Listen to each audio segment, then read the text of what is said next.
ಇಬ್ರಿಯದವರಿಗೆ ಬರೆದ ಪತ್ರಿಕೆ 13ನೇ ಅಧ್ಯಾಯ. ಇಬ್ರಿಯದವರಿಗೆ ಬರೆದ ಪತ್ರಿಕೆ 13ನೇ ಅಧ್ಯಾಯ 15, 16, 17. 15, 16, 17 ನಾನು ಓದ್ತೀನಿ.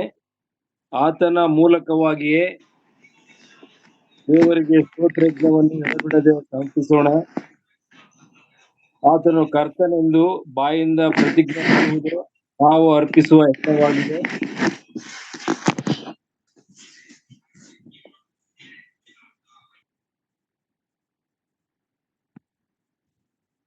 ನಾವು ಮುಂದುವರಿಸ್ತೇನೆ. ಇದಲ್ಲದೆ ಪರೋಪಕಾರವನ್ನು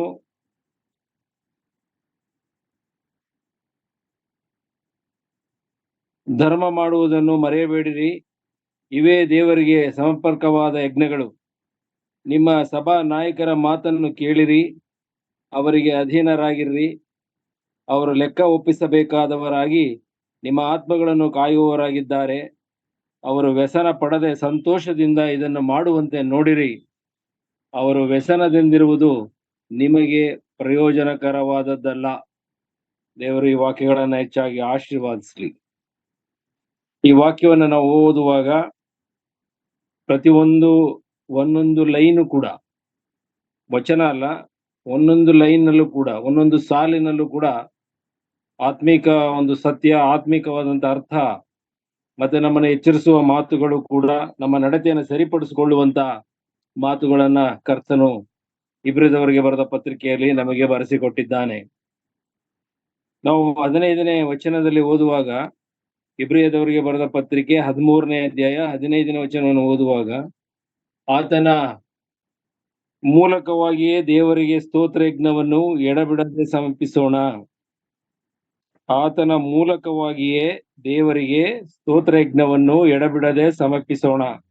ನಾನು ರಿಪೀಟ್ ಮಾಡುವುದು ಉದ್ದೇಶ, ನಿಮ್ಮಲ್ಲಿ ಯಾರಿಗೂ ಕೂಡ ಅದು ಕನ್ಫ್ಯೂಷನ್, ಗಲಿಬಿಲಿ ಆಗಬಾರ್ದು ವಾಕ್ಯನ ಅರ್ಥೈಸಿಕೊಳ್ಳುವಾಗ ಎಂಬುದಾಗಿ ನಾನು ರಿಪೀಟ್ ಮಾಡ್ತೇನೆ ಮತ್ತು ತುಂಬಾ ನಿಧಾನವಾಗಿ ತಿಳಿಸ್ತೇನೆ.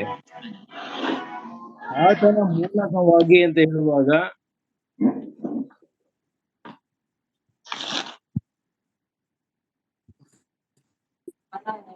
ಒಂದ್ ನಿಮಿಷ, ನಾನು ಮ್ಯೂಟ್ ಮಾಡ್ತಾ ಇದ್ದೀನಿ.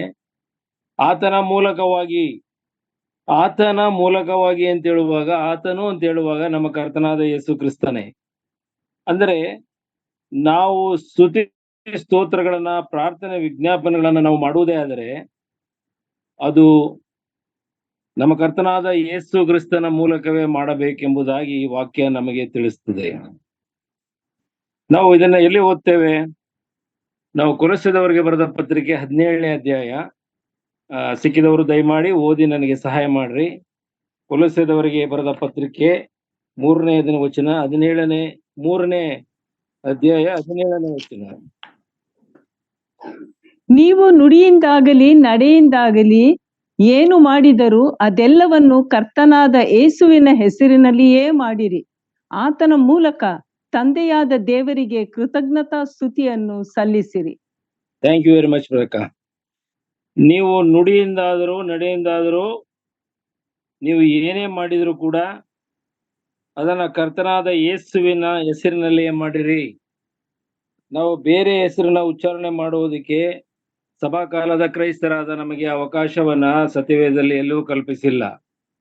ನಾವು ತಂದೆಯಾದ ದೇವರಿಗೆ ಪ್ರಾರ್ಥನೆ ಸಲ್ಲಿಸುವಾಗ ನಮ್ಮ ಕರ್ತನಾದ ಯೇಸು ಕ್ರಿಸ್ತನು ಮತ್ತಾಯನ ಬರೆದ ಸುವಾರ್ತೆ 6ನೇ ಅಧ್ಯಾಯದಲ್ಲಿ 10ನೇ ವಚನದಲ್ಲಿ 10ನೇ ವಚನ ತಿಳಿಸಿರುವ ಪ್ರಕಾರ ನಮ್ಮ ಪರಲೋಕದಲ್ಲಿರುವ ತಂದೆಯಾದ ದೇವರೇ ಅಂತ ನಾವು ಸಂಬೋಧಿಸುವಂತ ಸಂದರ್ಭದಲ್ಲಿ ಕರ್ತನಾದ ಯೇಸು ಕ್ರಿಸ್ತನ ಮೂಲಕವೇ ಅದನ್ನು ನಾವು ಕೊನೆಯಲ್ಲಿ ಕೊನೆಗಾಣಿಸುವುದನ್ನ ನಾವು ಗಮನಿಸ್ತೇವೆ. ಇಲ್ಲಿ ನಾವು ನೋಡುವಾಗ, ನಾವು ನುಡಿಯಿಂದಾಗಲಿ ನಡೆಯಿಂದಾಗಲಿ ನಾವು ಏನೇ ಮಾಡಿದರೂ ಕೂಡ ಅದು ಕರ್ತನಾದ ಯೇಸುವಿನ ಹೆಸರಿನಲ್ಲಿಯೇ ಮಾಡಬೇಕು. ಇದು ಬಹಳ ಪ್ರಮುಖವಾದಂತ ವಿಷಯ. ಯಾಕೆ ಈ ವಾಕ್ಯವನ್ನ ನಮಗೆ ಕೊಟ್ಟಿದ್ದಾನೆ? ಇದರ ಜೊತೆಗೆ ಇನ್ನೊಂದು ವಾಕ್ಯವನ್ನ ನಾವು ಓದಿಕೊಳ್ಳೋಣ. ಎಫೆಸದವರಿಗೆ ಬರೆದ ಪತ್ರಿಕೆ 5ನೇ ಅಧ್ಯಾಯ 20ನೇ ವಚನ.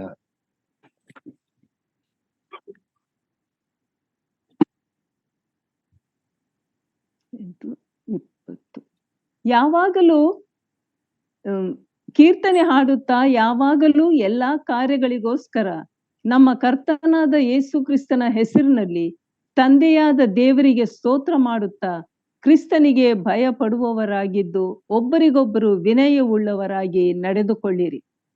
ಈ ವಾಕ್ಯವು ಕೂಡ ನಮಗೆ ಏನ್ ತಿಳಿಸ್ತಾ ಇದೆ? ನಾವು ತಂದೆಯಾದ ದೇವರಿಗೆ ಸ್ತೋತ್ರ ಮಾಡುವಾಗ ಕರ್ತನಾದ ಯೇಸು ಕ್ರಿಸ್ತನ ಮೂಲಕವೇ, ಆತನ ಹೆಸರಿನಲ್ಲೇ ನಾವು ಸ್ತೋತ್ರವನ್ನ ಸಲ್ಲಿಸಬೇಕೆಂಬುದಾಗಿ ಸ್ಪಷ್ಟವಾಗಿ ಈ ವಾಕ್ಯಗಳು ನಮಗೆ ತಿಳಿಸ್ತದೆ. 15ನೇ ವಚನದ ಮೊದಲನೆಯ ಲೈನ್ ನಲ್ಲಿ ಇರ್ತಕ್ಕಂಥ ಇದು ಅರ್ಥ.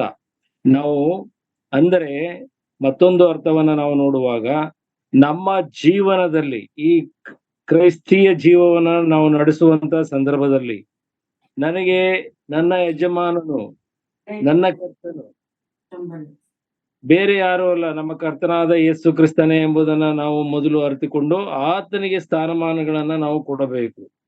ಕರ್ತನಾದ ಯೇಸು ಕ್ರಿಸ್ತನು ನಮ್ಮ ಎಲ್ಲಾ ಕಾರ್ಯಗಳಲ್ಲಿ ನಿರ್ಧಾರವನ್ನು ಆ ಅಧಿಕಾರವನ್ನ, ಅವಕಾಶವನ್ನ ಸಾಕು.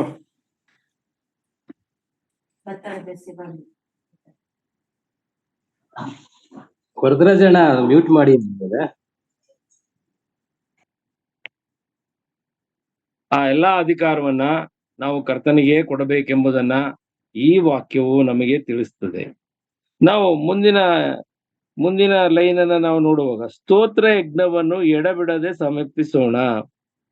ಸ್ತೋತ್ರ ಯಜ್ಞವನ್ನು ಎಡಬಿಡದೆ ಸಮರ್ಪಿಸೋಣ ಅಂತ ಹೇಳುವಾಗ, ಇದು ತುಂಬಾ ಆಳವಾದಂತ ಒಂದು ಆರಾಧನೆಯ ಕ್ರಮ. ಈ ಆರಾಧನೆ ಅಂತ ಹೇಳಿದರೆ ನಾವು ತಪ್ಪಾಗಿ ಗ್ರಹಿಸಬಾರದು, ಅದು ಸರಿಯಾಗಿ ತಿಳ್ಕೊಳ್ಳಬೇಕು. ಆರಾಧನೆ ಎನ್ನುವಾಗ ಅದು ನನ್ನ ದೇವರಿಗೆ ಆತನಿಂದ ನಾನು ಪಡೆದುಕೊಂಡಂತ ಎಲ್ಲ ಉಪಕಾರಗಳನ್ನ ನೆನೆಸಿ ಆತನಿಗೆ ಸ್ತೋತ್ರ ಸಲ್ಲಿಸುವಂಥದ್ದು. ಆರಾಧನೆ ಅದೊಂದು ಪ್ರತ್ಯೇಕವಾದಂತ ಒಂದು ಸಂಪ್ರದಾಯವಲ್ಲ, ಅದು ಒಂದು ಕ್ರಿಯಾಪದ ಎಂದು ನಾನು ನೆನೆಸ್ತೇನೆ. ಆರಾಧನೆ ನಾವು ಮಾಡುವಾಗ ನಾವು ಒಟ್ಟಾಗಿ ಕೂರಬಹುದು, ಇಲ್ಲ ಒಂಟಿಯಾಗಿ ಕೂಡ ಅದನ್ನ ಮಾಡಬಹುದು.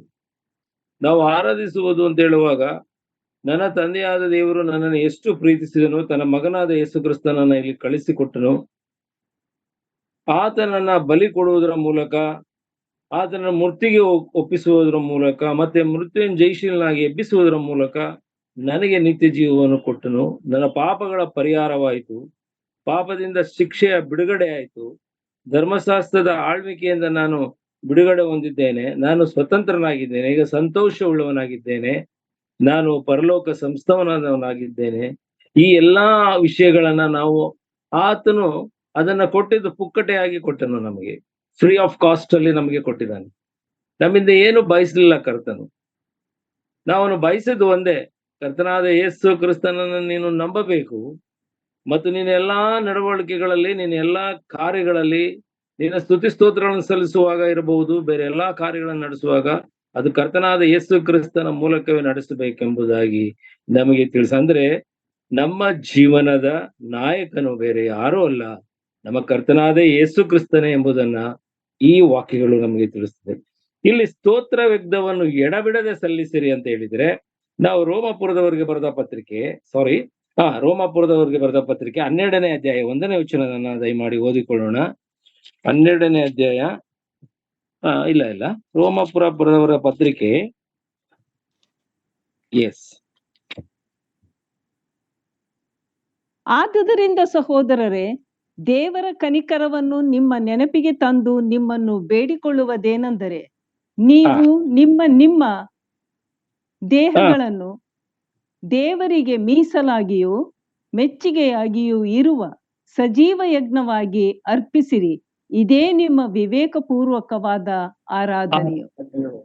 ಎಷ್ಟು ಚೆನ್ನಾಗಿದೆ! ಕ್ರಿಸ್ತೀಯ ಜೀವಿತ ಅಂತ ಹೇಳುವಾಗ ಒಬ್ಬ ವಿಶ್ವಾಸಿ ರಕ್ಷಿಸಲ್ಪಟ್ಟು ಸಭೆಯ ಅನ್ಯೋನ್ಯತೆಗೆ ಸೇರಿದ ಮೇಲೆ ಅವನಿಗೆ ಇರ್ತಕ್ಕಂಥ ಒಂದು ದೊಡ್ಡ ಜವಾಬ್ದಾರಿಕೆಯೂ ಅಲ್ಲ, ಭಾರವೂ ಅಲ್ಲ. ಇದು ಸಂತೋಷಕರವಾದ ಜೀವನಕ್ಕೆ ಒಂದು ದಾರಿಯೇ. ಮನುಷ್ಯನಿಗೆ ಸಂತೋಷ ಕೊಡುವಂತ ಒಂದು ಬಹಳವಾದಂತ ಉತ್ತಮವಾದಂತ ಒಂದು ಜೀವನ ಶೈಲಿಯನ್ನ ಇಲ್ಲಿ ಪೌಲನು ರೋಮಾಪುರದವರಿಗೆ ಬರೆದ ಪತ್ರಿಕೆಯಲ್ಲಿ ನಮಗೆ ತಿಳಿಸ್ತಾ ಇದ್ದಾನೆ. ನಿಮ್ಮ ನಿಮ್ಮ ದೇಹಗಳನ್ನು ದೇವರಿಗೆ ಮೀಸಲಾಗಿ, ಅಂದ್ರೆ ನಮ್ಮ ದೇಹದಿಂದ ನಾವು ನಡೆಸ್ತಕ್ಕಂಥ ಎಲ್ಲಾ ಕೆಲಸ ಕಾರ್ಯಗಳಲ್ಲಿ ನೀವು ಸೂಕ್ಷ್ಮವಾಗಿ ಗಮನಿಸಿರಿ. ದಯಮಾಡಿ ಅದನ್ನ ಆ ಕಡೆ ಈ ಕಡೆ ಗಮನ ಕೊಡ್ಬೇಡ್ರಿ. ಇದು ಬಹಳವಾಗಿ ನೀವು ಅರ್ಥೈಸ್ಕೊಳ್ಬೇಕಾದಂಥದ್ದು. ನಮ್ಮ ದೇಹದ ಮೂಲಕ ನಡೆಸುವಂತ ಎಲ್ಲಾ ಚಟುವಟಿಕೆಗಳಲ್ಲಿ ಕರ್ತನನ್ನ ಮೆಚ್ಚಿಸುವಂತದ್ದೇ ಇರಬೇಕು. ಅಂದ್ರೆ ನಾನು ಆ ಕೆಲಸವನ್ನ ಮಾಡುವ ಮೊದಲು ಸತ್ಯವೇದದಲ್ಲಿ, ದೇವರ ವಾಕ್ಯದಲ್ಲಿ ಅದು ಮಾಡಲಿಕ್ಕೆ ನನಗೆ ಅನುಮತಿ ಇದೆಯಾ, ಅದನ್ನ ಮಾಡುವುದಾದ್ರೆ ಕ್ರಿಸ್ತನ ಆಶೀರ್ವಾದ, ಆ ಅನ್ಯೋನ್ಯತೆ, ದೇವರ ಪ್ರೀತಿ ನನ್ನಲ್ಲಿ ಉಳಿತದ, ನನ್ನ ಜೀವನ ಚೆನ್ನಾಗಿ ಇರ್ತದ, ಇದನ್ನ ನಾವು ಆಲೋಚನೆ ಮಾಡ್ಬೇಕು. ಅದನ್ನೇ ನಿಮ್ಮ ನಿಮ್ಮ ದೇಹಗಳನ್ನು ದೇವರಿಗೆ ಮೀಸಲಾಗಿ ಅಂತ ಹೇಳುವಾಗ, ನಿಮ್ಮ ಎಲ್ಲಾ ಕಾರ್ಯ ಚಟುವಟಿಕೆಗಳಲ್ಲಿ, ನಿಮ್ಮ ಆಲೋಚನೆಗಳಲ್ಲಿ, ನಿಮ್ಮ ಎಲ್ಲ ಯೋಜನೆಗಳಲ್ಲಿ, ನೀವು ಮಾಡುವಂತ ಎಲ್ಲಾ ಕೆಲಸಗಳಲ್ಲಿ ದೇವರು ಮೆಚ್ಚುವಂತದ್ದಾಗಿದೆಯಾ ಎಂಬುದನ್ನ ನಾವು ಪರೀಕ್ಷೆ ಮಾಡಿಕೊಳ್ಳಬೇಕು. ಎಲ್ಲಿ ಪರೀಕ್ಷೆ ಮಾಡಬೇಕು? ದೇವರ ವಾಕ್ಯದಲ್ಲೇ ಪರೀಕ್ಷೆ ಮಾಡಬೇಕು. ಬೇರೆ ಕಡೆ ಹೋಗಿ ಅಲ್ಲಿ ಇನ್ನೊಬ್ಬರನ್ನ ಕೇಳಿ ಆಗಿ ಮಾಡುವಂತದ್ದಲ್ಲ. ಏನು ಈಗ ನಾವು ಇವತ್ತಿನ ವಿದ್ಯಮಾನಗಳನ್ನ ನಾವು ಗಮನಿಸುವಾಗ ಒಂದು ಭಯಂಕರವಾದಂತ ವಿಷಯ ಇವತ್ತು ದೇಶದಲ್ಲ, ಪ್ರಪಂಚದಲ್ಲೇ ಹರಿದಾಡ್ತಾ ಇದೆ. ಇದು ದೇಹದ ಮೂಲಕ ನಡೆಸುವಂಥದ್ದು. ಈ ದುರಿಚ್ಛೆಗಳು, ಈ ದುರಿಚ್ಛೆಗಳು ಇವತ್ತಿನ ದಿವಸ ನಾವು ಕಣ್ಣಾರೆ ನೋಡ್ತಾ ಇದ್ದೇವೆ ಮತ್ತು ಕಿವಿಯಾರೆ ಕೇಳ್ತಾ ಇದ್ದೇವೆ, ಅದನ್ನ ಅನುಭವಿಸ್ತಾ ಇದ್ದೇವೆ. ಆ ಅವಮಾನಗಳು ಹೇಗಿದೆ ಎಂಬುದನ್ನ ನಮ್ಮ ಗಮನಕ್ಕೆ ಕರ್ತನು ನಮಗೆ ತರ್ತಾ ಇದ್ದಾನೆ. ಅಂದರೆ ಇದು ಈ ಕರ್ತನು ಹೇಳುವಂಥದ್ದು, ಈ ಇಚ್ಛೆಗಳು ಏನಿದೆ, ದೈಹಿಕ ಇಚ್ಛೆಗಳು ಏನಿದೆ, ಅದು ಸೈತಾನನ ಇಚ್ಛೆ ಆಗಿದೆ. ಅದು ಅವರು ನಡೆಸುವಂಥದ್ದು, ಅದು ಸೈತಾನನ ಇಚ್ಛೆ. ದೇವರನ್ನು, ಪವಿತ್ರಾತ್ಮನನ್ನು, ಎಲ್ಲಾ ಸತ್ಯವಾದ ವಿಷಯಗಳನ್ನ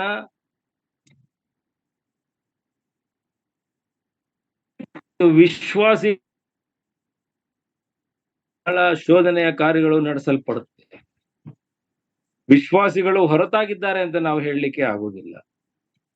ದೇವರು, ನಾವು ವಿಶ್ವಾಸಿಗಳು, ನಾವು ಕರ್ತನನ್ನು ನಂಬಿದವರು, ಇಂಥ ಕಾರ್ಯಗಳನ್ನ ನಡೆಸುವಂತ ಸಂದರ್ಭಗಳು ನಮ್ಮ ಜೀವನದಲ್ಲಿ ಎದುರಾದಾಗ ನಾವು ಯಾರನ್ನ ಪ್ರಶ್ನೆ ಮಾಡಬೇಕು? ಕ್ರಿಸ್ತನನ್ನ ಪ್ರಶ್ನೆ ಮಾಡಬೇಕು. ಅಂದ್ರೆ ವಾಕ್ಯವನ್ನ ಗಮನಿಸಬೇಕು. ಈ ಕೆಲಸ ಮಾಡಿದರೆ ದೇವರು ಮೆಚ್ಚುತ್ತಾನ? ನನ್ನ ದೇಹದ ಮೂಲಕ ನಡೆಸ್ತಕ್ಕಂಥ ಈ ಪಾಪಗಳು ದೇವರು ಮೆಚ್ಚುವಂತದ್ದ? ಅನೇಕ ಕ್ರೈಸ್ತರು ಇನ್ನು ಮದ್ಯದ ಅಮಲಿನಲ್ಲಿರ್ತಾರೆ. ಅನೇಕ ಕ್ರೈಸ್ತರು ಡ್ರಗ್ಸ್ ಅಡಿಕ್ಟ್ಸ್ ಆಗಿದ್ದಾರೆ. ಇನ್ನು ಅನೇಕ ಕ್ರೈಸ್ತರು ಸುಳ್ಳುದಾವೆ, ಮೋಸ, ತಟವಟ, ಚಾಡಿ ಹೇಳುವುದು, ಕಕ್ಷಭೇದ ಮಾಡುವಂಥದ್ದು, ದ್ವೇಷ ಮಾಡುವಂಥದ್ದು, ಅವುಗಳು ಇನ್ನೂ ನಮ್ಮಲ್ಲಿ ಇದ್ದಾವೆ. ಒಂದೇ ಮನೆಯಲ್ಲಿ ಇಂಥ ಎಲ್ಲಾ ಗುಣಗಳನ್ನ ನಾವು ಗಮನಿಸಬಹುದು, ಸಿಗ್ತದೆ. ಆದ್ರೆ ಅದಕ್ಕೆ ಕಾರಣವೇನು ಅಂತ ಹೇಳಿದ್ರೆ, ದೇವರು ನಮಗೆ ತಿಳಿಸಿರುವ ಪ್ರಕಾರ ಆರಾಧನೆ ಮಾಡುವಂತ ಕ್ರಮ. ನಾನೀಗ ಹೇಳ್ತಾ ಇರೋದು, ನಮ್ಮ ಮೊದಲನೇ ಆರಾಧನೆ ಮಾಡುವಾಗ ಕರ್ತನಾದ ಯೇಸು ಕ್ರಿಸ್ತನ ಮೂಲಕವೇ ನಾವು ಆರಾಧಿಸಬೇಕು. ಈಗ ಏನು ಮಾಡಬೇಕು? ಆರಾಧಿಸುವಾಗ ಪರಿಶುದ್ಧವಾದ ಜೀವಿತವನ್ನ ನಾವು ಇಟ್ಟುಕೊಳ್ಳಬೇಕು. ನಮ್ಮಲ್ಲಿ ಈಗ ಹೇಳಿದಂತ ಆ ಇಹಲೋಕದ ತಂದೆಯ ಯಾವ ದುರುಚ್ಛೆಗಳು ನೆರವೇರಿಸುವಂತವರಾಗಿರಬಾರದು. ಅಂದ್ರೆ ನಿಮ್ಮ ದೇಹಗಳನ್ನು ದೇವರಿಗೆ ಮೀಸಲಾಗಿಯೂ ಮೆಚ್ಚುಗೆಯಾಗಿರುವ ಸಜೀವ ಯಜ್ಞವಾಗಿ ಸಮರ್ಪಿಸಿರಿ ಅಂತ ಹೇಳುವಾಗ, ನಾವು ನಮ್ಮ ಜೀವನದಲ್ಲಿ ದೇವರು ಮೆಚ್ಚುವಂತ ಪರಿಶುದ್ಧವಾದಂತ, ಅಂದ್ರೆ ಪಾಪರಹಿತವಾದಂತ ಜೀವನವನ್ನ ನಾವು ನಡೆಸಬೇಕು. ಅದನ್ನ ನಡೆಸೋದಿಕ್ಕೆ ನಾವು ನಮ್ಮ ದೇಹವನ್ನ ಪ್ರಿಪೇರ್ ಮಾಡಬೇಕು. ನಮ್ಮ ದೇಹದ ಇಚ್ಛೆಗಳನ್ನ ನಾವು ಪ್ರಿಪೇರ್ ಮಾಡಬೇಕು. ಆತ್ಮೀಕ ರೀತಿಯಲ್ಲಿ ನಾವು ನಮ್ಮನ್ನ ನಾವೇ ತಯಾರು ಮಾಡಿಕೊಳ್ಳಬೇಕು. ಕರ್ತನಾದ ಯೇಸು ಕ್ರಿಸ್ತನು ಕೂಡ ನಮ್ಮನ್ನ ಪಾಪದಿಂದ ಬಿಡಿಸಿ ಪರಲೋಕ ಸಂಸ್ಥಾನಕ್ಕೆ ನಡೆಸುವುದಕ್ಕೋಸ್ಕರ ಈ ಲೋಕಕ್ಕೆ ಅವನು ಪರಿಪೂರ್ಣ ಮನುಷ್ಯನಾಗಿ ಬಂದನು. ಪರಿಪೂರ್ಣ ಮನುಷ್ಯನು ಅಂತ ಹೇಳಿದ್ರೆ ಅವನಲ್ಲಿ ಎಳ್ಳಷ್ಟು ಪಾಪವೂ ಇರಲಿಲ್ಲ. ಆತನು ಹೇಳ್ತಾನೆ, ನನ್ನಲ್ಲಿ ಪಾಪವನ್ನು ತೋರಿಸುವವರು ಯಾರಿದ್ದೀರಿ? ಈ ಪ್ರಶ್ನೆಯನ್ನ ನಾನು ನೀವು ಕೇಳಲಿಕ್ಕೆ ಬಹಳ ಕಷ್ಟ ಸಾಧ್ಯ. ಒಂದು ಪ್ರಶ್ನೆ ನಾವು ಕೇಳಿದರೆ ಒಂದು 150 ಉತ್ತರಗಳು ಇರಬಹುದು, ಬೇಕಾದಷ್ಟು ಬರ್ಬೋದು, ಇರ್ಲಿ. ಕರ್ತನಾದ ಯೇಸು ಕ್ರಿಸ್ತನು ಅಷ್ಟು ಪರಿಶುದ್ಧನಾಗಿ ಈ ಲೋಕದಲ್ಲಿ ಜೀವಿಸಿ ಧರ್ಮಶಾಸ್ತ್ರದ ಎಲ್ಲಾ ಆಜ್ಞೆಗಳನ್ನ ಆತನು ಈ ಲೋಕದಲ್ಲಿದ್ದಾಗ ನೆರವೇರಿಸಿ ಪರಿಶುದ್ಧನಾಗಿ ತನ್ನ ದೇಹವನ್ನು ಕಲ್ವಾರಿಯ ಕ್ರೂಜೆಯ ಮೇಲೆ ಸಮರ್ಪಿಸಿಕೊಂಡದ್ದನ್ನ ನಾವು ಗಮನಿಸ್ತೇವೆ. ನನ್ನ ಪ್ರೀತಿಯ ಸಹೋದರ ಸಹೋದರಿ, ಅಷ್ಟು ಪವಿತ್ರನಾದ ತಂದೆ, ಪವಿತ್ರನಾದ ಕರ್ತನು, ನನ್ನ ರಕ್ಷಕನು, ನಮ್ಮ ಯಜಮಾನನು, ಈಸ್ ಓನರ್, ನಮ್ಮ ಓನರ್ ಅವನು. ಈ ದೇಹವನ್ನ ಅವನಿಗೆ ಸಮರ್ಪಿಸಿಕೊಳ್ಳಬೇಕು. ಅವನ ಆಳ್ವಿಕೆಗೆ ನಾವು ಕೊಟ್ಟು ಬಿಡಬೇಕು. ಆಗಷ್ಟೇ ನಾವು ಕರ್ತನಿಗೆ ಮೆಚ್ಚಿಸುವಂತ ಆ ವಿವೇಕ ಪೂರ್ವಕವಾದಂತ ಆರಾಧನೆಯನ್ನ ನಾವು ಮಾಡಬಹುದು. ಪ್ರತಿ ವಾರ ಹೋಗಿ ರೊಟ್ಟಿ ಮುರಿದು ಕರ್ತನಿಗೆ ವಿಧ ವಿಧವಾದಂತ ಬಣ್ಣವಾದಂತ ಮಾತುಗಳ ಮೂಲಕ ನಾವು ಮೆಚ್ಚಿಸಿ ಬರ್ತೇವೆ ಎಂಬುದು ಸುಳ್ಳು ಮಾತು. ಅದು ಆಗದಿಲ್ಲ. ನಾವು ಮಾಡ್ಬೇಕಾದ್ರೆ ಎರಡನೇ ಹಂತ, ಈಗ ಮೊದಲನೇ ಹಂತವನ್ನ ತೋರಿಸಿದ್ದಾನೆ. ಎರಡನೇ ಹಂತ ಏನಿರಬೇಕು? ನಾವು ಪರಿಶುದ್ಧವಾದ ಜೀವಿತವನ್ನ ಜೀವಿಸಿಕೊಂಡು ಹೋಗಬೇಕು. ಅಕಸ್ಮಾತ್ ಪೌಲನು ತಿಳಿಸಿದ್ದಾನೆ ಅದನ್ನು. ವಿಶ್ವಾಸಿ ಕೆಲವೊಮ್ಮೆ ಬೇಕೆಂದು ಪಾಪ ಮಾಡ್ತಾನೆ, ಇಲ್ಲವೇ ಗೊತ್ತಿಲ್ಲದೆ ಪಾಪ ಮಾಡುವುದುಂಟು. ಯಾಕೆ ಅಂತ ಹೇಳಿದ್ರೆ, ಮನುಷ್ಯನ ದೇಹದಲ್ಲಿ ಪಾಪವು ನೆಲೆಗೊಂಡಿದೆ. ಪಾಪದಿಂದ ಬಿಡುಗಡೆ ಆಗಬೇಕು ಅಂತ ಹೇಳಿದ್ರೆ ನಮ್ಮ ಆತ್ಮ ಈ ದೇಹದಿಂದ ಬಿಡುಗಡೆ ಆಗುತ್ತೆ. ಇದು ದೈವ ನಿಯಮ. ನಮ್ಮ ಆತ್ಮ ಈ ದೇಹದಿಂದ ಬಿಡುಗಡೆ ಆಗುವುದು ಯಾವಾಗ? ನಮಗೆ ಮರಣ ಬಂದಾಗ. ಆ ಮರಣ ಬರುವ ತನಕ ಇರತಕ್ಕಂಥ ಜೀವನದಲ್ಲಿ ಬಹುಶಃ ಅನೇಕ ಶೋಧನೆಗಳು ನಮಗೆ ಎದುರಾಗ್ತದೆ. ಇಂತಹ ಶೋಧನೆಗಳು ಈಗ ನೋಡ್ತಾ ಇದ್ದೀವಲ್ಲ, ಎಂತ ಶೋಧನೆ ಅದು. ಅದನ್ನ ನೋಡುವುದು ಕೇಳುವುದು ಪಾಪವೇ ಎಂಬುದಾಗಿ ಒಬ್ಬ ಹಿಂದೂ ಸಹೋದರರು ಹೇಳಿದ್ರು. ನನಗೆ ಬಹಳ ಸಂತೋಷ ಆಯ್ತು ಅವ್ರು ಹೇಳುವಾಗ. ಅವ್ರ ಬ್ರದರ್ ಹೇಳಿದ್ರು ನನಗೆ, ಈ ವಿಡಿಯೋಸ್ನ, ಈ ನ್ಯೂಸ್ಗಳನ್ನ, ಅವ್ರು ಹೇಳ್ತಾ ಇರೋ ಪದಗಳನ್ನ ನಾವು ನೋಡುವುದು ಕೇಳುವುದೇ ಪಾಪ ಅಂತ ಹೇಳಿದ್ರು. ಒಬ್ಬ ಹಿಂದೂ ಸಹೋದರರು ಹೇಳಿದ್ರು. ಅವರ ಹೃದಯದಲ್ಲಿ, ರೋಮಾಪುರದವರಿಗೆ ಬರೆದ ಪತ್ರಿಕೆಯಲ್ಲಿ ಬರೆದ ಪ್ರಕಾರ, ಆ ವ್ಯಕ್ತಿಯ ಹೃದಯದಲ್ಲಿ ಧರ್ಮಶಾಸ್ತ್ರವನ್ನ ದೇವರು ಇಟ್ಟಿದ್ದಾನೆ. ಅದರಿಂದಲೇ ಅವರಿಗೆ ಆ ಮಾತು ಬಂತೆ ಹೊರತು ಬೇರೆಯಿಂದ ಬರಲಿಲ್ಲ. ಅದು ಪವಿತ್ರತೆಯನ್ನ ತೋರಿಸ್ತದೆ. ಈಗ ನಾನು ನಿಮ್ಮ ಗಮನಕ್ಕೆ ತರುವಂತದ್ದು, ನಾವು ಪರಿಶುದ್ಧವಾಗಿ ಜೀವಿಸಬೇಕೆಂಬುದು ಪ್ರತಿಯೊಬ್ಬ ಕ್ರೈಸ್ತರ ಇಚ್ಛೆಯೇ. ಯಾರು ಪಾಪ ಮಾಡ್ಬೇಕೆಂಬ ಮನಸ್ಸು ಯಾರಿಗೂ ಇರುವುದಿಲ್ಲ. ಆದ್ರೆ ಸಮಯೋಚಿತವಾಗಿ ಸೈತಾನನ ಶೋಧನೆ, ಈ ಲೋಕದ ರೀತಿ ನೀತಿಗಳು, ಆಕರ್ಷಣೆಗಳು, ಬಹುಶಃ ನಾವು ಆ ಒಂದು ಬಲೆಗೆ ಬಿದ್ದಂತ ಸಂದರ್ಭದಲ್ಲಿ, ಬಲೆಗೆ ಬೀಳುವಾಗಲೇ ಪಾಪದ ಬಲೆ, ಸೈತಾನ ಒಡ್ಡತಕ್ಕಂತ ಬಲೆ, ನಾವು ಕೀರ್ತನೆಯಲ್ಲಿ ನಾವು ಓದ್ತೇವೆ. ಆ ಬಲೆಗೆ ಬೀಳುವಂತ ಸಂದರ್ಭದಲ್ಲಿ ನಾವು ಎಲ್ಲಿಗೆ ಬರಬೇಕು? ವಾಕ್ಯದ ಬಳಿಗೆ, ಅಂದ್ರೆ ನಮ್ಮ ಕರ್ತನಾದ ಯೇಸು ಕ್ರಿಸ್ತನಿಗೆ ಬಳಿಗೆ ನಾವು ತಿರುಗಬೇಕು. ಕರ್ತನೆ, ನನಗೆ ಯಾಕೋ ಈ ಶೋಧನೆ ಬಹಳ ಹಿಂಸೆ ಕೊಡ್ತಾ ಇದೆ, ಇದನ್ನ ಗೆಲ್ಲಿಕ್ಕೆ ಆಗ್ತಾ ಇಲ್ಲ, ನಾನು ಏನ್ ಮಾಡ್ಲಿ? ನನಗೆ ನನ್ನ ಮನಸ್ಸಿನಲ್ಲಿ ಈಗ ಆಲೆ ಸುಮಾರಷ್ಟು ಮುಂದೆ ಹೋಗ್ಬಿಟ್ಟಿದ್ದೀನಿ ನಾನು ಆಳಕ್ಕೆ.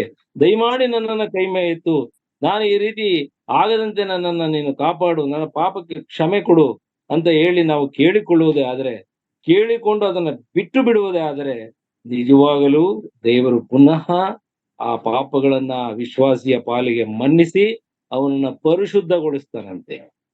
ಪರಿಶುದ್ಧಗೊಳಿಸ್ತಾನೆ. ನಾವು ಎಲ್ಲಿ ಓದ್ತೇವೆ ಅದನ್ನ? ಯೋಹಾನ್ ಬರೆದ ಪತ್ರಿಕೆ 1ನೇ ಅಧ್ಯಾಯ, it's the very popular versus. ಅದು 9ನೇ ಅಕ್ಕ ಚೆನ್ನಾಗಿ ಹೇಳ್ತಾರೆ, ಹೇಳಿ ಅಕ್ಕ. ನಮ್ಮ ಪಾಪಗಳನ್ನು ಒಪ್ಪಿಕೊಂಡು ಅರಿಕೆ ಮಾಡಿದರೆ ಆತನು ನಂಬಿಗಸ್ತನೂ ನೀತಿವಂತನೂ ಆಗಿರುವುದರಿಂದ ನಮ್ಮ ಪಾಪಗಳನ್ನು ಕ್ಷಮಿಸಿಬಿಟ್ಟು ಸಕಲ ಅನೀತಿಯನ್ನು ಪರಿಹರಿಸಿ ನಮ್ಮನ್ನು ಶುದ್ಧಿ ಮಾಡುವನು. ಥ್ಯಾಂಕ್ ಯು ಅಕ್ಕ. ಇಲ್ಲಿ ನೋಡಿ, ನಾವು ನಮ್ಮ ಪಾಪಗಳನ್ನು ಒಪ್ಪಿಕೊಂಡು ಯಾರಿಗೆ ಬರೀತಾ ಇದ್ದಾನೆ? ವಿಶ್ವಾಸಿಗಳಿಗೆ ಬರೆದದ್ದು ಇದು, ಇನ್ನೇನು ಬೇರೆಯವರಿಗಲ್ಲ.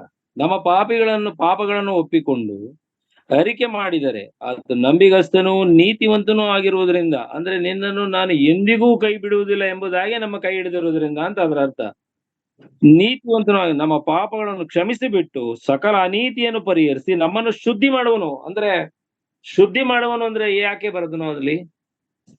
ಒಬ್ಬ ವಿಶ್ವಾಸಿ ತನ್ನ ಮನಸ್ಸಿನಲ್ಲೇ ಪಾಪವನ್ನ ಮಾಡ್ಲಿಕ್ಕೆ ಪ್ರೇರೇಪಣೆ ಹೊಂದಿದ ಕೂಡಲೇ ಅವನು ಅಶುದ್ಧನಾದನು, ನರಕಕ್ಕೆ ಪಾತ್ರನಾದನು. ಇದು ವಿಶ್ವಾಸಿಗಳು ಗಮನಿಸಬೇಕು.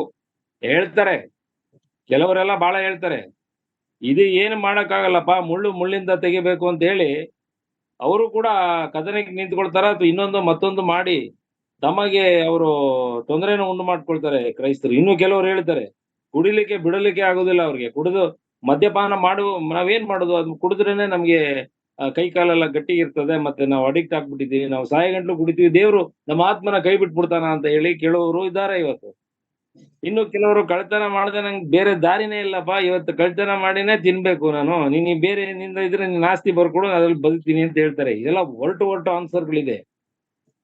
ನಾವು ಗಮನಿಸ್ರಿ, ಇಲ್ಲಿ ನಾವು ಒಮ್ಮೆ ನಮ್ಮ ಮನಸ್ಸಿನಲ್ಲಿ ದೇವರಿಗೆ ವಿರುದ್ಧವಾದಂತಹ ತಪ್ಪನ್ನ ಮಾಡುವುದಕ್ಕೆ ಮನಸ್ಸು ಮಾಡಿದಾಳೆ, ನಾವು ಅಶುದ್ಧರಾದೆವು. ಅಶುದ್ಧರಾದ ಮೇಲೆ ನಾವು ಕರ್ತನ ಬಳಿಗೆ ಹೋಗ್ಲಿಕ್ಕೆ ಸಾಧ್ಯ ಇಲ್ಲ. ಯಾಕಂದ್ರೆ ಕರ್ತನ ಮೇನ್ ಇದೇ ಇರುವುದು ಅದೇನೆ, ಪರಲೋಕದಲ್ಲಿರುವ ತಂದೆಯಾದ ದೇವರು ಪರಲೋಕದಲ್ಲಿದ್ದಾನೆ. ಅವನ ಮುಖ್ಯವಾದಂತ ಗುಣ ಏನಪ್ಪಾ ಅಂದ್ರೆ ಪಾಪನ ಸೇರಿಸೋದಿಲ್ಲ. ಅವನು ಈ ಪಾಪನ ನಮ್ಮ ದೇಹದಲ್ಲಿ ಹೊತ್ತುಕೊಂಡು ಪಾಪನ ಮಾಡ್ಕೊಂಡು ಯೇಸು ಸ್ವಾಮಿ ನಂಬಿದೀನಿ, ನಾನು ಖಂಡಿತವಾಗಿ ದೇವರ ಬಳಿಗೆ ಹೊಟ್ಟೋಗ್ತೀನಿ, ಯಾವ ತೊಂದರೆ ಇಲ್ಲ ನನಗೆ ಅಂತ ಹೇಳಿ ಆ ರೀತಿ ನೆನೆಸಿ, ಪಾಪ ಅಂತ ಗೊತ್ತಿದ್ರು ಕೂಡ, ಅಸಹ್ಯ ಎಂಬುದಾಗಿ ಗೊತ್ತಿದ್ರು ಕೂಡ ಅದನ್ನ ಬಿಡದೆ ಈ ನಾವು ಓದಿದ ವಾಕ್ಯದ ಪ್ರಕಾರ ಅದನ್ನ ದೇವರ ಮುಂದೆ ಅರಿಕೆ ಮಾಡಿ ಬಿಟ್ಟು ಬಿಡದೆ ನಾವು ಹೋದರೆ ನಮ್ಮ ಆತ್ಮಗಳು ಕರ್ತನ ಬಳಿಗೆ ಹೋಗುವುದು ಖಂಡಿತವಾಗಿ ಸಾಧ್ಯ ಇಲ್ಲ ಎಂಬುದಾಗಿ ಈ ವಾಕ್ಯಗಳು ನಮಗೆ ತಿಳಿಸ್ತದೆ. ಅಶುದ್ಧನು ಅಂದ್ರೆ ನೀನು ಶುದ್ಧಿಗೊಳಿಸ್ತೀವಿ ಅಂದ್ರೆ ಅರ್ಥ ಏನು? ಒಂದು ಬಾರಿ ನಾವು ವಿಶ್ವಾಸಿಗಳಾಗುವಾಗ ಅಲ್ಲಿವರೆಗೆ ಮಾಡಿದಂತ ಪಾಪಕ್ಕೆ ನಮ್ಮ ಕರ್ತನಾದ ಯೇಸು ಕ್ರಿಸ್ತನ ಶಿಲುಬೆಯ ಮರಣದಲ್ಲಿ ನಮಗೆ ಕ್ಷಮಾಪಣೆ ಸಿಕ್ತು. ಅದನ್ನ ನೆನಪಿಗೆ ತರುವುದಿಲ್ಲ ಅದು ಕರ್ತನು. ಅನಂತರ ಇರ್ತಕ್ಕಂಥ ನಮ್ಮ ಜೀವನದಲ್ಲಿ ನಾವು ಪಾಪಗಳನ್ನ ಮಾಡಿದರೆ ಅದಕ್ಕೆ ಶಿಕ್ಷೆ ಉಂಟು. ನಾವು ಈ ಪ್ರಾರ್ಥನೆಯನ್ನು ಮಾಡಿದಾಗ, ಯೋಹಾನ ಪತ್ರಿಕೆ ಮೊದಲನೇ ಪತ್ರಿಕೆ 1:9 ಇರ್ತಕ್ಕಂಥದ್ದು ಮತ್ತು ಕೀರ್ತನೆ 28:13 ಬರ್ಕೊಳ್ಳಿ. ಅದರಲ್ಲಿ ಇರೋದ ಪ್ರಕಾರ ನಾವು ಈ ಪ್ರಾರ್ಥನೆಯನ್ನ ಮಾಡುವಾಗ ನಮ್ಮ ಆಂತರ್ಯವನ್ನ ನೋಡಿ ದೇವರು ನಮಗೆ ಆತ್ಮೀಕವಾದ ಬಲವನ್ನ ಕೊಡ್ತಾನೆ. ಪುನಃ ಆ ಪಾಪಕ್ಕೆ ನಾವು ಕೈ ಹಾಕದ ಹಾಗೆ ಆತ್ಮೀಕವಾಗಿ ಬಲಪಡಿಸ್ತಾನೆ. ಎರಡನೇದಾಗಿ ದೇವರ ವಾಕ್ಯದ ಮೂಲಕ ಬಲಪಡಿಸ್ತಾನೆ. ಮೂರನೇದಾಗಿ ಕೃಪೆಯ ಶಿಕ್ಷೆಯ ಮೂಲಕವೂ ನಮ್ಮನ್ನ ಬಲಪಡಿಸ್ತಾನೆ. ಇದು ಬಹಳ ನೀವು ಗಮನಿಸ್ರಿ. ಪಾಪ ಮಾಡಿದ ವಿಶ್ವಾಸಿಗೆ ಅಷ್ಟು ಸುಲಭವಾಗಿ ಅದು ಪಾಪ ಬಿಟ್ಟು ಹೋಗುವುದಿಲ್ಲ, ಬಿಡುತ್ತು ಅದು ಶಿಕ್ಷೆ ಕೊಡಿಸ್ದೆ ಹೋಗೋದೇ ಇಲ್ಲ ಅದು.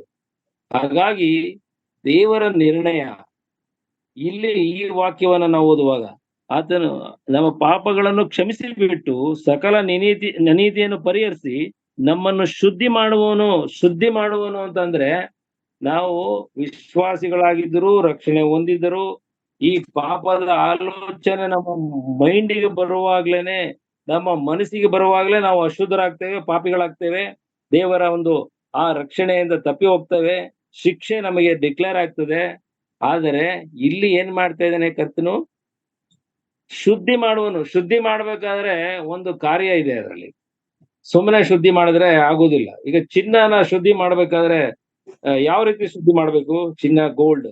ನಮ್ಮ ನಂಬಿಕೆ ಚಿನ್ನಕ್ಕೆ ಹೋಲಿಸಲ್ಪಟ್ಟಿದೆ ಸತ್ಯವೇದದಲ್ಲಿ. ಚಿನ್ನಕ್ಕಿಂತಲೂ ಬೆಲೆ ಉಳ್ಳದ್ದು ನಮ್ಮ ನಂಬಿಕೆ ಎಂಬುದಾಗಿ ಕರ್ತನು ಬರೀತಾನೆ ಪತ್ರಿಕೆಗಳಲ್ಲಿ. ಅಂದ್ರೆ ಈ ನಂಬಿಕೆ ಏನಾಯ್ತು? ಈ ಪಾಪ ಮಾಡುವುದರಿಂದ ಅಶುದ್ಧವಾಯ್ತು. ಅಂದ್ರೆ ನಂಬಿಕೆ ಅದು ಛೇದಿಸಲ್ಪಡ್ತು. ಈಗ ಆ ನಂಬಿಕೆ ಪುನಃ ಅದು ಚಿನ್ನದಂತ ನಂಬಿಕೆಯಾಗಿ ಮಾರ್ಪಡ್ಬೇಕಂದ್ರೆ ಅದು ಬೆಂಕಿಯಲ್ಲಿ ಸುಡಬೇಕು. ಅಂದ್ರೆ ಅವನಿಗೆ ಈ ಲೋಕದಲ್ಲಿ ಶಿಕ್ಷೆ ಆಗಬೇಕು. ಅಂದ್ರೆ ಒಬ್ಬ ವಿಶ್ವಾಸಿ ಪಾಪ ಮಾಡಿದರೆ ಅವನಿಗೆ ಈ ಲೋಕದಲ್ಲೇ ಶಿಕ್ಷೆ ಉಂಟು. ಆ ಶಿಕ್ಷೆಯಿಂದ ತಪ್ಪಿಸ್ಕೊಳ್ಳಿಕ್ಕೆ ಆಗುದಿಲ್ಲ. ನನಗ್ ಗೊತ್ತಿಲ್ದಂಗೆ ಏನೋ ಮಾಡ್ಬಿಟ್ಟು ನಾನು ಏನೂ ಆಗಲ್ಲ ಬಿಡು ನಾನು ಚೆನ್ನಾಗಿರ್ತೀನಿ ಅಂತಂದ್ರೆ ನನಗೆ ಒಳಗೆ ಅದು ಕೊರೀತದೆ. ನನ್ನ ಜೀವನದಲ್ಲಿ ಅನೇಕ ತೊಂದರೆಗಳನ್ನ ಕೊಡ್ತದೆ. ಆವಾಗ ನಾವು ಅಷ್ಟರೊಳಗಡೆ ನಾವು ಕರ್ತನ ಬಳಿಗೆ ಬರುವಾಗ, ಆ ಶೋಧನೆ ನಮಗೆ ಎದುರಾಗುವಾಗಲೇ, ಆ ಕಷ್ಟ ನಿಮಗೆ ಎದುರಾಗುವಾಗಲೇ, ನಮ್ಮ ಜೀವಿತದಲ್ಲಿ ಏರು ಬೀಳುಗಳು ನಮಗೆ ಎದುರಾಗುವಾಗಲೇ, ನಾವು ಬೇರೆ ದಾರಿ ಇಲ್ಲದೆ ಪಾಪ ಮಾಡ್ಲೇಬೇಕೆಂಬ ದಾರಿ ತಪ್ಪಂತ ಪರಿಸ್ಥಿತಿಗಳಲ್ಲಿ ಕೂಡ ನಾವು ಮಾಡಬೇಕಾದ್ದು ತಕ್ಷಣ ನಾವು ದೇವರ ಕಡೆಗೆ ತಿರುಗಿಕೊಂಡು, ದೇವರೇ, ಕರ್ತನೇ ಯೇಸುವೆ, ನೀನು ಈ ಸಮಯದಲ್ಲಿ ನನಗೆ ಸಹಾಯ ಮಾಡು. ನನ್ನ ಮನಸ್ಸು, ನನ್ನ ಕಣ್ಣು, ನನ್ನ ಹೃದಯ, ನನ್ನ ದೇಹ, ನನ್ನ ಕಾಲು ನಡುವೆಗಳು ಪ್ರತಿಯೊಂದು ಕೂಡ ಸ್ವಾಮಿ ಇಂಥ ಒಂದು ತಪ್ಪು ದಾರಿಗೆ ಎಳಿತಾ ಇದೆ. ದಯವಿಟ್ಟು ನಾನು ವಿಗ್ರಹಾರಾಧನೆಗೆ ಹೋಗ್ತಾ ಇದ್ದೇನೆ, ಇಲ್ಲ ನಾನು ಇನ್ಯಾವುದೋ ಸುಳ್ಳು ಸಭೆಗಳಿಗೆ ಹೋಗ್ತಾ ಇದ್ದೇನೆ, ಸುಳ್ಳು ಬೋಧನೆಗಳನ್ನ ಕೇಳ್ತಾ ಇದ್ದೇನೆ, ಇದು ನಿಜವಾ, ಇದು ಸತ್ಯವಾ, ನಾನು ಬಹಳ ಗಲಿಬಿಲಿದ್ದೇನೆ, ನನಗೆ ಸಹಾಯ ಮಾಡು ಅಂದ್ರೆ ಖಂಡಿತವಾಗಿ ಅವನಿಗೆ ಶಿಕ್ಷೆ ಆಗುವುದಿಲ್ಲ. ಅವನು ಎಲ್ಲಾ ಪಾಪಗಳನ್ನ ಪರಿಹರಿಸಿ ಪುನಃ ಪರಿಶುದ್ಧನಾಗಿ ಮಾಡಿ ಪರಲೋಕ ಸಂಸ್ಥಾನದವನಾಗಿ ರಿನಿವಲ್ ಮಾಡಿ ಇಡ್ತಾನೆ, ಪರಿವರ್ತನೆ ಮಾಡಿ ಆತನು ನಮ್ಮನ್ನ ನಡೆಸುತ್ತಾ ಹೋಗ್ತಾನೆ. ಈ ಈ ಕ್ರಿಯೆ ಇದೆಯಲ್ಲ, ಇದು ಪ್ರತಿಯೊಬ್ಬ ಕ್ರೈಸ್ತರಿಗೆ ಪ್ರತಿ ಸಂದರ್ಭದಲ್ಲೂ ಆಗುವಂತದ್ದೇ. ಇದು ಯಾರೇನೋ ಹೊರತಾಗಿ ಇಲ್ಲ, ಅದು ಯಾರು ಏನು ಹೊರತಾಗಿ ಇಲ್ಲ. ಅದು ಎಲ್ಲರೂ ಅದು ಪಾಪ ಮಾಡಿದವರು ಎಂಬುದಾಗಿ ರೋಮಪುರದವರಿಗೆ ಬರೆದ ಪತ್ರಿಕೆ 6ನೇ ಅಧ್ಯಾಯ 23ನೇ ವಚನದಲ್ಲಿ ನಾವು ನೋಡುವಾಗ ಎಲ್ರೂ ಅನೀತಿವಂತರೆ, ಎಲ್ರೂ ಪಾಪ ಮಾಡಿದವರು ಎಂದ ಆ ವಾಕ್ಯದ ಅರ್ಥ ಇದೇ ಆಗಿರ್ತದೆ. ನಾವು ಇನ್ನು ಇಬ್ರಿಯದವರಿಗೆ ಬರೆದ ಪತ್ರಿಕೆ ಇನ್ನೊಂದು ವಾಕ್ಯವನ್ನ ನೋಡ್ಬೋದು. ನಾವು ಅದೊಂದು ನೋಡ್ಬಿಟ್ಟು ನಾನು ನನ್ನ ವಾಕ್ಯ ಭಾಗವನ್ನ ನಾನು ನಿಲ್ಲಿಸ್ತೇನೆ. ಇಬ್ರಿಯ 13ನೇ ಅಧ್ಯಾಯ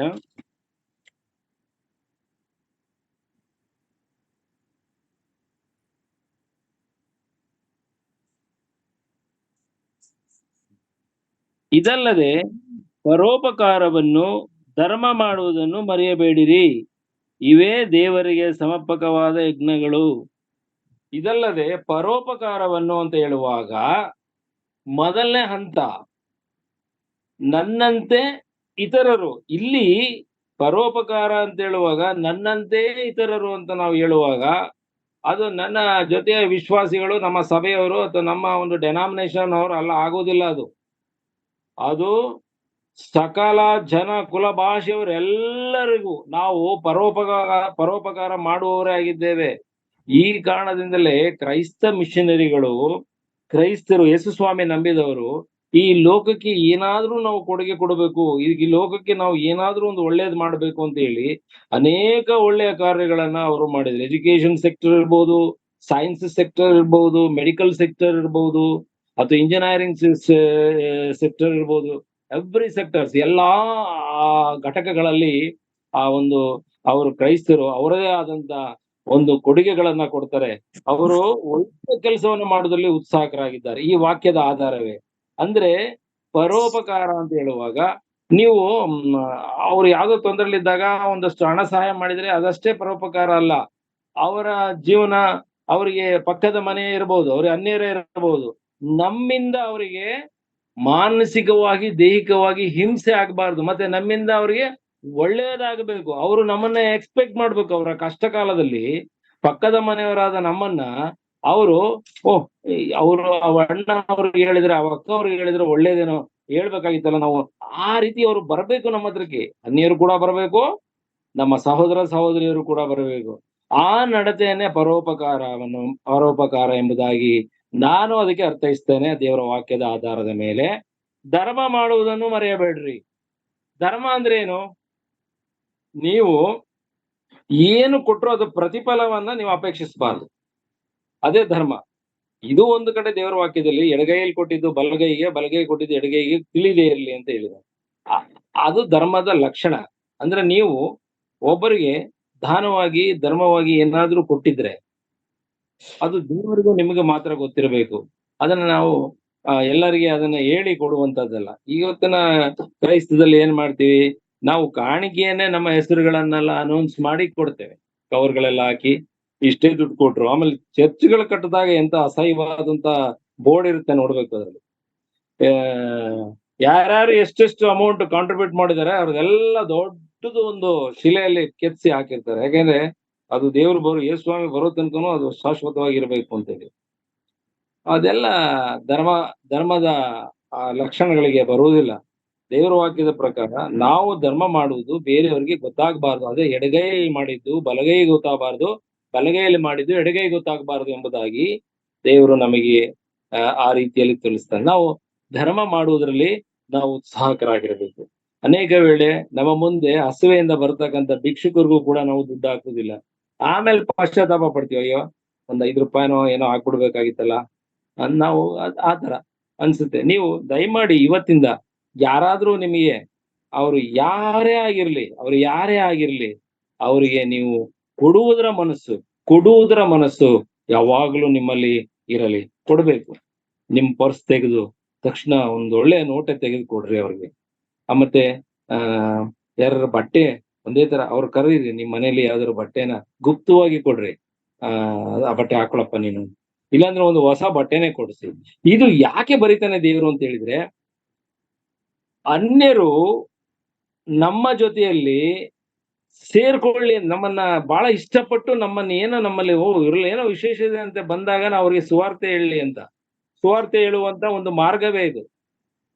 ಕ್ರಿಸ್ಮಸ್ ಅಲ್ಲಿ ಬಿರಿಯಾನಿ ಮಾಡಿ ಬೇಕಾದವ್ರನ್ನೆಲ್ಲ ಕರೆಸ್ಬಿಟ್ಟು ಅವ್ರಿಗೆ ಬಿರಿಯಾನಿ ಕೊಟ್ಬಿಟ್ಟು ತಿನ್ನಿ ಅಂತ ಹೇಳ್ಬಿಟ್ಟು ಅವ್ರಿಗೆಲ್ಲ ಒಂದು ಟ್ರ್ಯಾಕ್ಸ್ ಏನೋ ಕೊಟ್ಬಿಟ್ಟು ನಮ್ಗೆ ಯೇಸುಸ್ವಾಮಿ ಅಂತ ಒಂದು 10 ನಿಮಿಷ ಏನೋ ಬೇಕೋ ಬೇಟದಲ್ಲಿ ಒಂದು ಸುವಾರ್ತೆ ಕೊಟ್ಬಿಟ್ರೆ ಅಲ್ಲಿ ಯಾರು ನಂಬೋದಿಲ್ಲ ಅದನ್ನ. ಬಿರಿಯಾನಿ ಟೇಸ್ಟ್ ಎಷ್ಟಿತ್ತು ಹೇಗಿತ್ತು ಅಂತ ಅದನ್ನ ಕೊಂಡಾಡ್ಕೊಂಡು ಹೋಗ್ತಾರೆ ಹೊರತು ನೀವು ಕೊಡುವಂತ ಸುವಾರ್ತೆ ಅದೆಲ್ಲ ರಾಂಗ್ ಮೆಥಡ್. ಕ್ರಿಸ್ಮಸ್ ಹಬ್ಬದ ಮಾಡೋಕೆ ಒಂದು ನೆವ. ಕ್ರಿಸ್ಮಸ್ ಹಬ್ಬ ನಮ್ಮ ಹಬ್ಬ ಅಲ್ಲ, ಕ್ರಿಸ್ತನ ಮಕ್ಕಳ ಹಬ್ಬ ಅಲ್ಲವೇ ಅಲ್ಲ. ನೀವು ಕ್ರೈಸ್ತರ ಹಬ್ಬ ಅಂತ ಹೇಳಿದ್ರೆ ನಂದೇನು ಅಭ್ಯಂತರ ಇಲ್ಲ.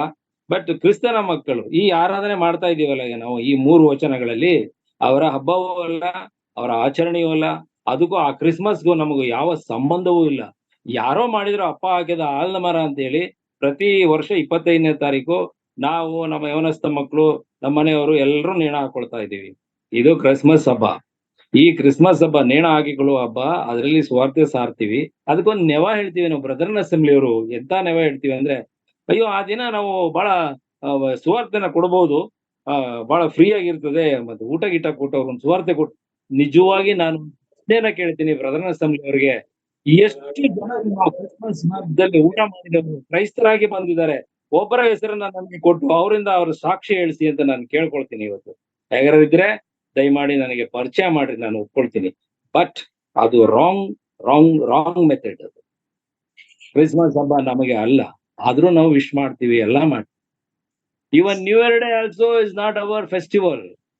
ಅದಕ್ಕಾಗಿ ನಾವು ಯಾಕೆ ಪ್ರಾರ್ಥನೆ ಮಾಡ್ಬೇಕು? ನ್ಯೂ ಇಯರ್ ಡೇ ಅವಶ್ಯಕತೆ ಇಲ್ಲ. ಆದ್ರೂ ಯಾರೋ ಮಾಡಿದ್ರು, ಅಪ್ಪ ಹಾಕಿದ ಅಲ್ಮಾರ, ಅದನ್ನ ನಾವು ಮಾಡ್ತೇವೆ. ಬೇಜಾರಾಗ್ಬೇಡ್ರಿ ಈ ವಿಷಯದಲ್ಲಿ. ನೀವು ನೋಡ್ರಿ, ದೇವರ ವಾಕ್ಯದಲ್ಲಿ ಹುಡುಕಿರಿ, ಅವಕ್ಕೆಲ್ಲ ಆಧಾರ ಸಿಕ್ಕುವುದಿಲ್ಲ. ನಾನು ಇಷ್ಟನ್ನ ಹೇಳಿ ನಾನು ಮುಗಿಸ್ಲಿಕ್ಕೆ ಪ್ರಯತ್ನ ಮಾಡ್ತೀನಿ. ಇವು ದೇವರಿಗೆ ಸಮರ್ಪಕವಾದ ಯಜ್ಞಗಳು. ನಾವು ನಾಳೆ ಭಾನುವಾರ ಹೋಗುವಾಗ ಇದೆಲ್ಲ ನಾನು ಮಾಡಿದ್ದೇನಾ ಅಂತ ಹೇಳಿ ಚೆಕ್ ಮಾಡ್ಕೊಳ್ಳೋಣ. ನಮ್ಮನ್ನ ನಾವು ಪರೀಕ್ಷೆ ಮಾಡ್ಕೊಳ್ಳೋಣ. ಇಲ್ಲದಿದ್ರೆ, ದೇವರೇ ನಾನು ರೊಟ್ಟಿ ಮುರಿಯೋದಕ್ಕೆ ನೀನು ಚಿತ್ತಿದ್ರೆ ನಾನು ಭಾನುವಾರ ಹೋಗ್ತೇನೆ, ಅಷ್ಟರೊಳಗಡೆ ಈ ವಾಕ್ಯ ನನ್ನಲ್ಲಿ ಕೆಲಸ ಮಾಡ್ಲಿ. ನಾನು ಮುಂದಿನ ನನ್ನ ಜೀವಿತದಲ್ಲಿ ನೀನು ಕೊಡ್ತಕ್ಕಂಥ ಆಯುಸ್ಸು ಆರೋಗ್ಯದ ಇಂಥ ಒಂದು ಸಂದರ್ಭದಲ್ಲಿ, ದೈಹಿಕ ಬಲವನ್ನ ಕೊಟ್ಟಂತ ಸಂದರ್ಭದಲ್ಲಿ, ಯೌವನ ಕಾಲದ ಆ ಒಂದು ಶಕ್ತಿಯನ್ನ ನನಗೆ ಕೊಟ್ಟಂತ ಈ ಸಮಯದಲ್ಲಿ ವಾಕ್ಯದ ಜ್ಞಾನದ ಮುಖಾಂತರ ನನ್ನ ನಡೆಸು ಬರ್ತಾನೆ. ಎಚ್ಚರಿಸಿ ಕಾಪಾಡು.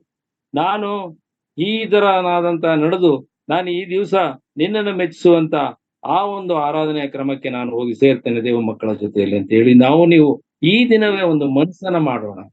ಆ ಮನಸ್ಸಿನಲ್ಲಿ ನಾವು ಇದನ್ನ ನಾವು ಅಳವಡಿಸಿಕೊಂಡು ನಾವು ದೇವರ ಆರಾಧನೆಗೆ ಹೋಗುವುದಾದರೆ, ನಮ್ಮನ್ನ ದೇವರು ದೇವದೂತರು ಎಲ್ಲ ಎಷ್ಟು ಇಂಟ್ರೆಸ್ಟ್ ಆಗಿ ಕೇಂದ್ರೀಕರಿಸಿ ಖಂಡಿತವಾಗಿ ನಮ್ಮನ್ನ ದೃಷ್ಟಿ ಇಟ್ಟು ನೋಡ್ತಾರೆ. ಇದರಲ್ಲಿ ಯಾವ ಅನುಮಾನವೂ ಇಲ್ಲ. ಮತ್ತೊಂದು ವಾಕ್ಯವನ್ನ ಹೇಳಿ ನಾನು ಮುಗಿಸ್ತೇನೆ. ಯಾಕೆ ನಾನು ಕೊಡುವಾಗ್ಲೇನೆ 10 ನಿಮಿಷ ಲೇಟ್ ಆಗಿ ಕೊಟ್ಟಿದ್ದಾರೆ.